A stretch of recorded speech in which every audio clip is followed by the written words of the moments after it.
யார் நீங்கள் என் காரை க்ளீன் பண்ணிட்டுருக்கீங்க? சார் நான் சபரியோட தங்கச்சி சார். உங்கள் காரை டெய்லி க்ளீன் பண்ண வருவார்ல. சரி ஓகே, நல்லா க்ளீன் பண்ணுறேன். அண்ணாங்க? அண்ணாக்கு 2 நாளாக உடம்பு சரியில்லை சார். அதான் அவரால் வர முடியல. நேற்றும் அவர் வராதனால என்னை போய் க்ளீன் பண்ணிட்டு வர சொன்னார். சரி ஓகே. சார் உள்ளே க்ளீன் பண்ணணும், கீ தரீங்களா? க்ளீன் பண்ணிட்டு வீட்டில் கொடுத்துருங்க. சரிங்க சார்.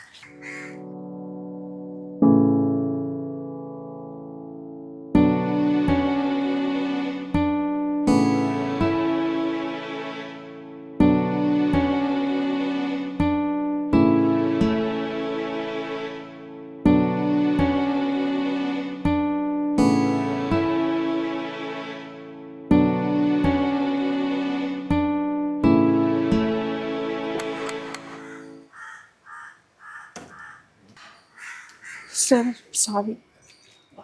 காரை நல்லா க்ளீன் பண்ணிட்டேன். ஒரு தடவை வேணால் செக் பண்ணிக்கோங்க சார். சரி ஓகே. நான் சபரியோட சேலரி அவன் ஃபோனுக்கு ஜிபே பண்ணிட்டேன், அதை கொஞ்சம் செக் பண்ணிக்கிறேன். சரிங்க சார். சார் உங்கள் ரெஸ்ட் ரூம் மட்டும் யூஸ் பண்ணிக்கலாமா? ஆஃபீஸ்க்கு டைம் ஆகுது. வீட்டுக்கு போயிட்டு சேஞ்ச் பண்ண ரொம்ப டைம் ஆகும். சரி ஓகே, யூஸ் பண்ணுங்க. Okay sir, thank you sir.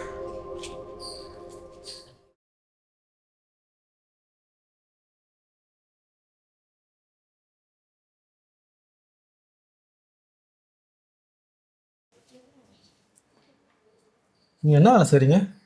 Sir ஒரு டென்டல் கிளினிக்கில் டாக்டராக இருக்கேன். Dental doctor? அப்புறம் இது எந்த வேலை செய்கிறீங்க? ஷோ ஆஃப் பண்ணிங்களா? சார் ஷோ ஆஃப் எல்லாம் இல்லை.